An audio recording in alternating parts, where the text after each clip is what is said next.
everyone, and welcome to Ola Joe the Crocheting Sailor.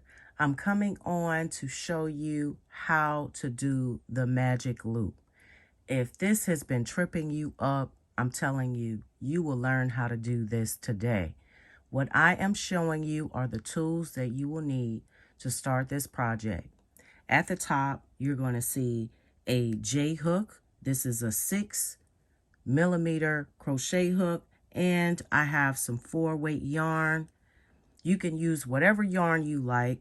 This is a B hook. This is my FURLS Odyssey 2.25mm hook, and also a 2-weight yarn. And I thought it would be great to show you all how to do it in different weights. Okay, go ahead and grab your yarn and your crochet hook. I'm going to show you how I actually do the magic ring, and then we'll go over the steps.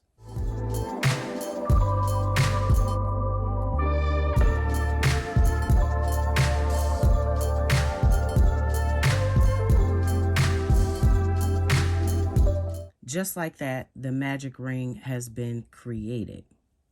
This is what you're trying to achieve. Then you can pull the tail and you know that you have adjusted it correctly.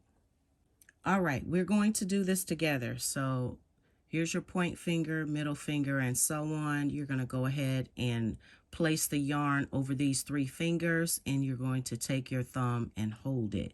What we're going to do is we're going to make a cross. So wrap the yarn around those 3 fingers, just like this, and make a cross. Then you're going to turn your hand. You're going to take your pinky, hold this moving yarn right here. Just hold it slightly. Grab your crochet hook. You see I made the cross?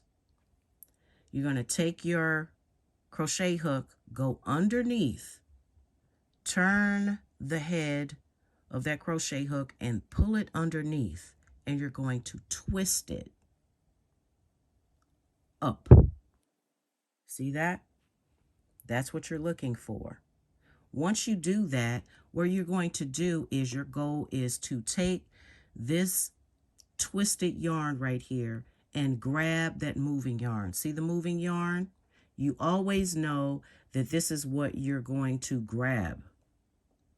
And once you get your hook in there and you've grabbed that yarn, you're going to pull it through the hole.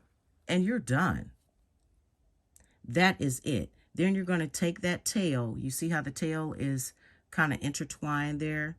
Just place it off to the side, just like this, and your magic ring is done. Then you can go ahead and do what the pattern calls. If it says chain 1, you're going to go ahead and chain 1. And then you can go ahead and say, let's do half double crochets. We'll do yarn over, pull up a loop, yarn over, and then you pull through 3 loops. And then you continue on with your pattern and putting however many stitches in there. And once you get the number of stitches that you need, you're going to take this tail right here, and then you're going to pull on it, and it should slide just like that and close shut. The reason why you would want to use the magic circle is, for example, amigurumi toys, amigurumi anything, any projects like that. Also rugs, ones where you work from the center out. You don't want any holes or gaps in them. When you see amigurumis, you don't see any holes, especially starting off with the project. Like if it's the nose or the head or wherever they start, it's always tight, and they're using this magic circle. So let's go ahead and try that again. We'll do it with the 4-weight, and then we're going to go ahead and go to the 2-weight. So go ahead and get the placement of your hand, the crochet, the yarn right here in your hand. Hold it with your thumb. And you really don't need a whole lot of excess yarn. You're not, because once you pull your tail, it's going to make it longer. That's why I hold my yarn like this, very short. And then make that cross, turn your hand, use your pinky and hold the moving yarn. Take your crochet hook, whatever size you're using, go underneath that first one, grab the yarn, the second one, pull it and turn. You see? And turn up. That's what you're looking for. You see that? Then take your crochet hook, moving yarn, that's what you want to grab, and pull it through the hole. And it's done. Pull your hands out. It's complete. And like I said, you just want to take that tail and move it to the side. And like I said, you can go ahead and make your chain. So you'll grab your working yarn and chain however many chains you need to chain. Put inside of the loop, and if the loop it gets kind of long, you can adjust it and make it smaller as you go along. But that's why I make it short, because see, as you draw, this tail is going to get longer. All right, and I work over my tail. You don't have to if you don't want to, but I think it's great, and it will prevent you from having to do all of the weaving in of the ends when you're working over your tail. So that's what I do. And you make whatever stitches you need to make into your magic ring. And once you get the right number, then you could go ahead and draw it up just like this, and see, it closes and there is no gap.